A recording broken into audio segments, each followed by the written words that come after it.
Joining us now is Okpe, with stories trending around the world. Hello, G. Welcome back from your vacation. Good morning, Dr. Well, I don't know whether to just walk across and come and hug you. Let me give you. I guess that would be too much. I wouldn't hug But you. just to let you know that I'm so happy to see you. I am happy to see you too, Dr. Vati. And this one, aren't you happy to see you? I'm excited. Ojinika. In charge. Welcome back. Happy New Year to you, Happy darling. New How Year. are Good you? to see you. Great. Fantastic, looking hot and red. Pepper them. Perfect. Rufai. Good morning, Rufai. How are you? My Oji is back. How Yes, are you? I am. Oji, hope you rested properly. I did. Very well, very well. I'm glad Thank to you. have you back. Thank you so much for being back here. Good to see you too, Rufai. Yeah.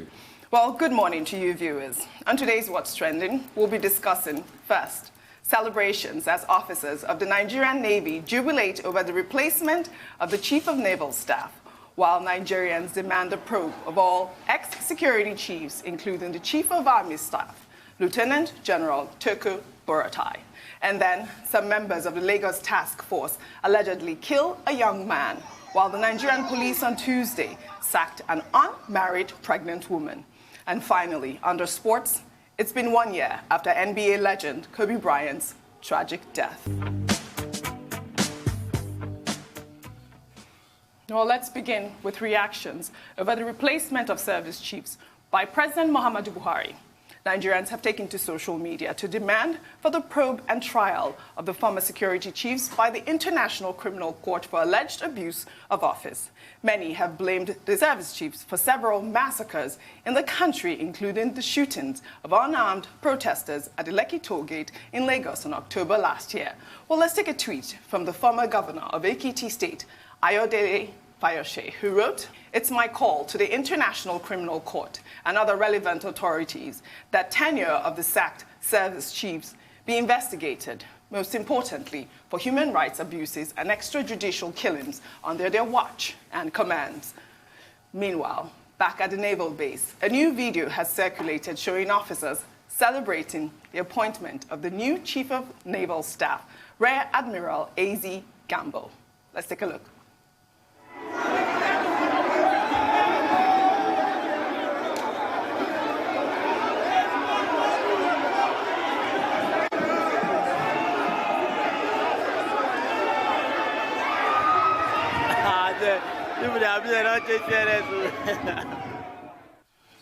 Well, let's start with you, Rufai.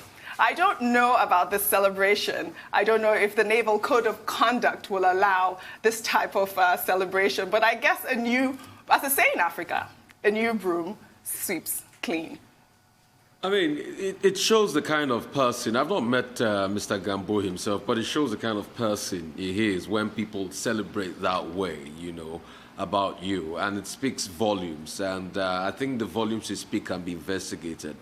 But one thing has to be said in all of this, the fact that, yes, there's a rejigging of the system. But more importantly is the attendant problems in the system. Dr. Badi talked about this very draconian architecture. Yes, there's a rejigging of the system. You've got new faces there. You've got a new leadership here. You've got the interest of the people covered properly. That's why those people are celebrating.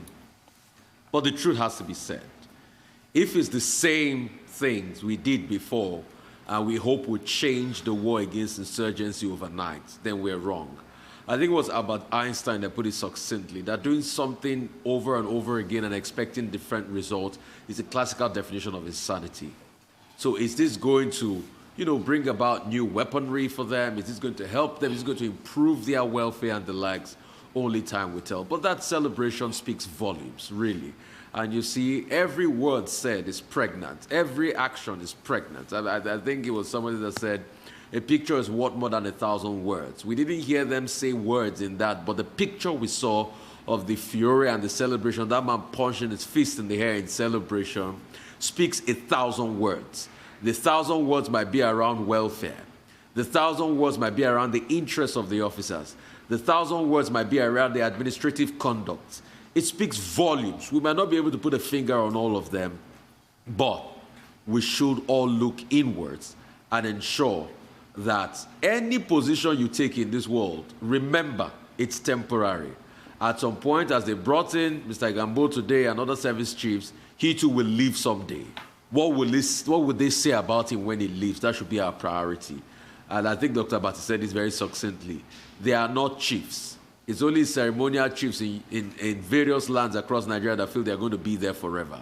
They are there to deliver an assignment, and they will leave someday. What will they say after them? Some people will leave, officers will be crying. Some people will go, officers will be jubilating. All right. It's life for you. All right. I'll go to you, Dr. Abati. Well, I wanted to talk about the International Criminal Code. I will not put much store by the jubilation, because this may not be representative of the response within the entire Navy. This is probably just one location, maybe one office, maybe one naval base. And many of these officers, one of the things we need to realize is that they are also Nigerians.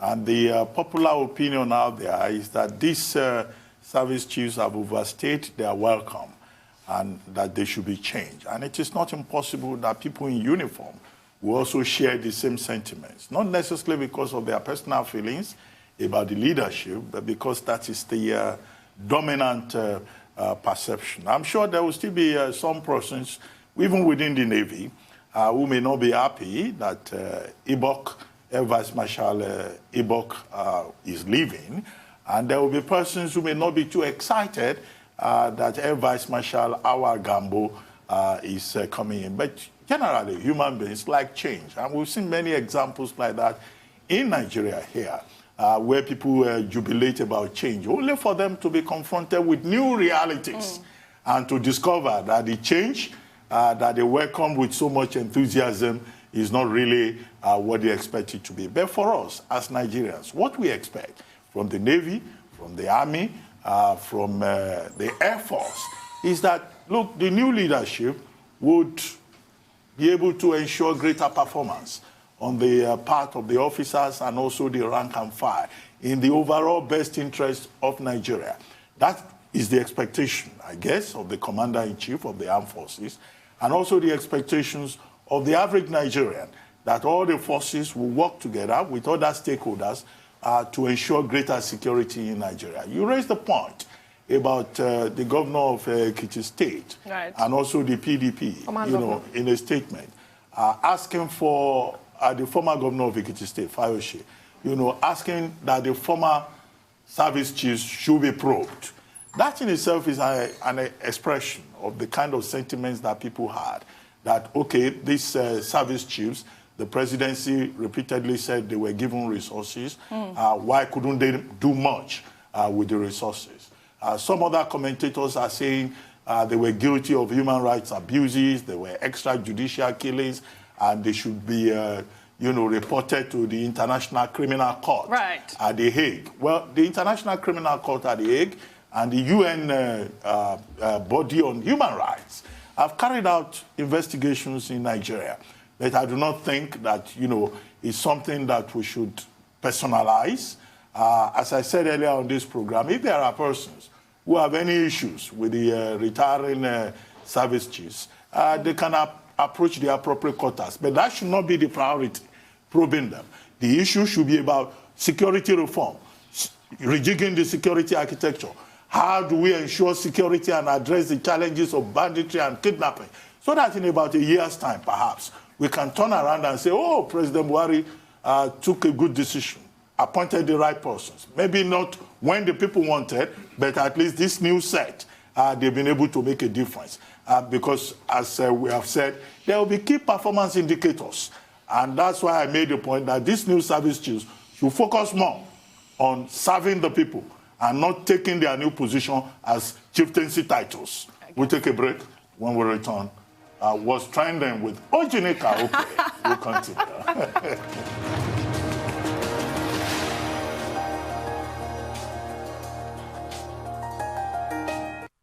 Welcome back to the morning show here on the Arise News channel. Well, Oji Okpe is back, and she's in charge of what's trending. Oji, you say it's Oji, not Ojinika. Yes. But that's your name, isn't it? They're both my names, and I love them, yes. So, Adesua, before we went on a break, we showed that video of the, officers at the Navy jubilating. What is your take on that? I mean, Dr. Bati had mentioned this is a sliver of the Nigerian Navy, so we cannot categorize that as a generalization. But I've reached out to a few of my contacts in the Navy, and they say Rear Admiral Awozobaro Gambo is a good boss. That's the consensus that they have. But again, these are just few contacts of mine I've reached out to. And before his appointment, he was the Director of Procurement at the Defense Space Administration. So people have worked with him. Perhaps the pigeons have finally decided to fly, you know, because again, you know that you recall that a problem with the removal of the service chiefs was that the morale was low. I didn't know you had the mood was low. You know, so a change. I mean, perhaps for them it's refreshing to see a change in bosses, but we'll never know. Well said. We'll take another story.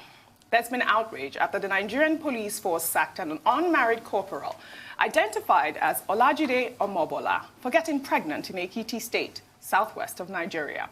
Well, according to Section 127 of the Police Act, an unmarried female police officer who becomes pregnant shall be discharged from the force and shall not be re-enlisted except with the approval of the Inspector General of Police.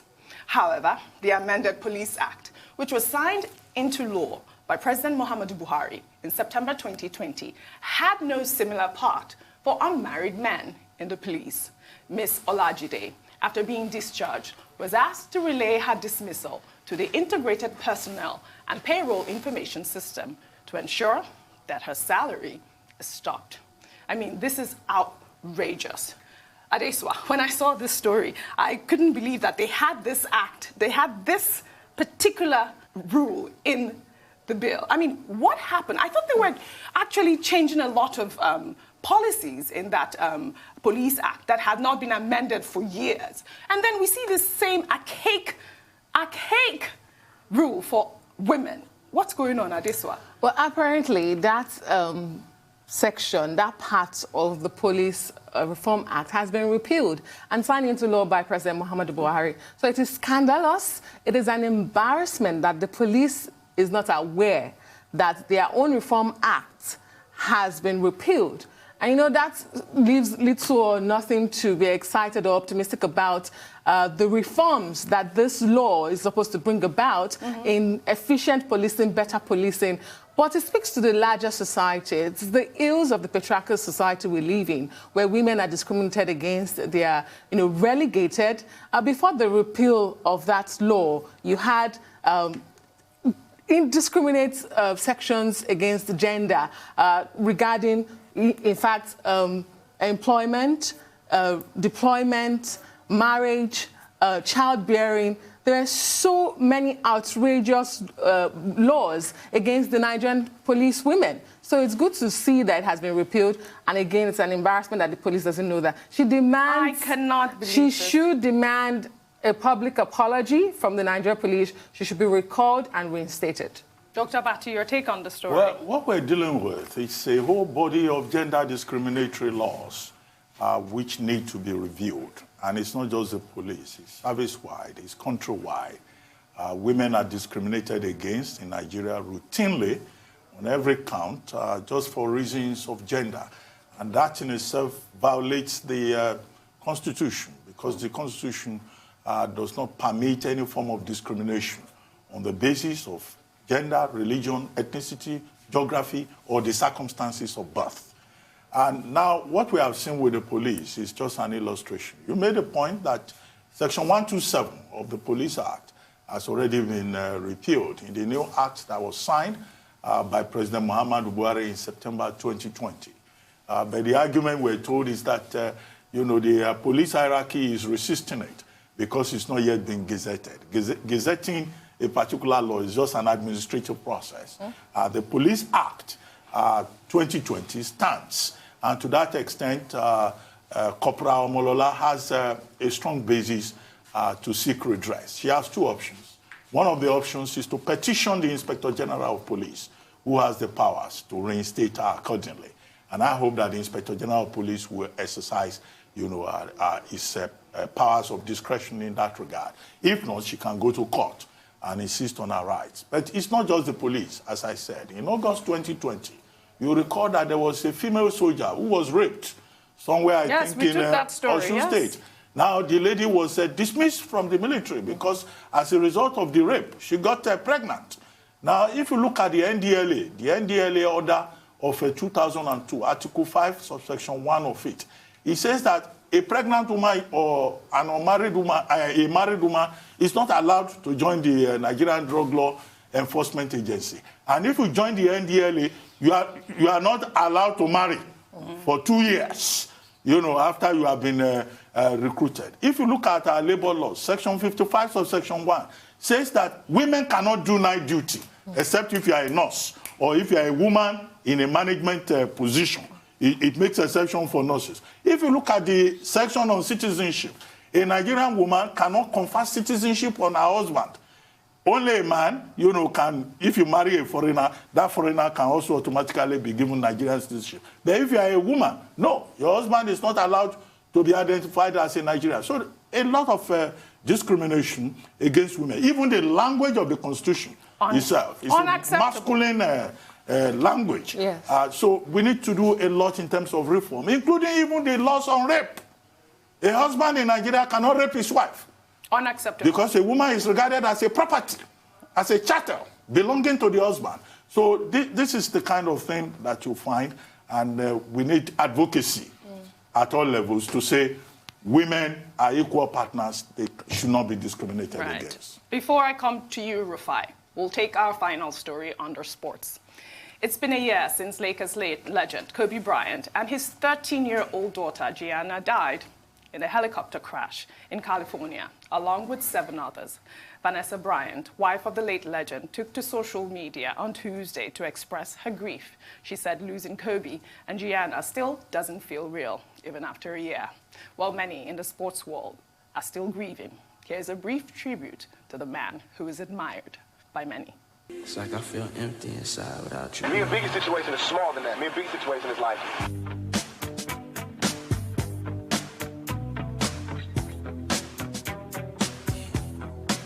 This right here, tell me what goes out to everyone that has lost someone. Welcome to the Kobe Show. Take 2. Check it, I grew up, but fucking screw up. Got introduced to the game, got an ounce and fucking blew up. Chopping rocks overnight. The nigga Biggie Small trying to turn into the Black Frank White. We had the road tracks to change our description. 2 countries on the milk, box missing. So they told you know they got stepped on. A fist full of bullets and chest full of tech. Yes! Run from the police, picture that. Nigga, I'm too fat. I fuck around and catch an asthma attack. That's why I bust back. It don't faze me. When he drop, take his Glock and I'm Swayze. Celebrate my escapes on the block, put some weight, lay back, I got some money to make. When he died, I was just like, whoa. Are you kidding me? Unreal! Are you kidding me? Right, the drive! Kobe! For 20 and an 81-point game. 55 in the second half. Welcome back to the morning show here on Arise News. Still here is Okpe taking charge. Dr. Mati, I don't know why you introduced me again. I've been here forever. But I wanted Rufai to comment on this story real quick. I mean, in tribute to Kobe, you can't top him. Legend, Mamba legend all over again. You know, I just remember that rap, Faith Evans, 1996. Seems like yesterday we used to rock the show, Alice the Tracker, you know, and that rap just goes on, just to show you who Kobe was. You know, he's a man of many parts. He's a man that truly understood the game, lived for the game, made his mistakes, understood what family was all about. It's sad that we lost him and Gigi in January. You know, 2020 is a year we want to forget in a hurry. Yes. Kobe happened, and afterwards, then COVID now happened. You know, we are still battling COVID. It's just very sad. But concerning women's rights, I'm really appalled that we say we are a country and we don't respect women. It's really appalling. I don't know what kind of country we are. And we should introspect and search our conscience. We can't move forward this way. And for everybody that puts all sorts of draconian laws against women, just see what a woman did as Commissioner of Police in Oyo State. Look at how the wisdom of a woman ring through in dousing tensions, you know, when it came to it. Women are a good pair of hands. they can manage nations. Just look at the COVID crisis. Just like I believe Boris Johnson should be sacked, look at the way Nicola Sturgeon showed leadership as a woman. Right. Look at the way the Prime Minister of Taiwan showed leadership. Well, look at the way Jacinda Ardern showed leadership as a woman. Right. So for everybody that believes a woman's place is in the kitchen, maybe you could take your place in the kitchen because the woman's place is now. Well, Very well said. Thank you very so much, OG. 22 countries in the world are led by women. Absolutely. Either as president or as first minister or as prime minister or as head of state. And we should be respected. And we shouldn't shortchange women in Nigeria. Thank you, OG. Thank you, guys.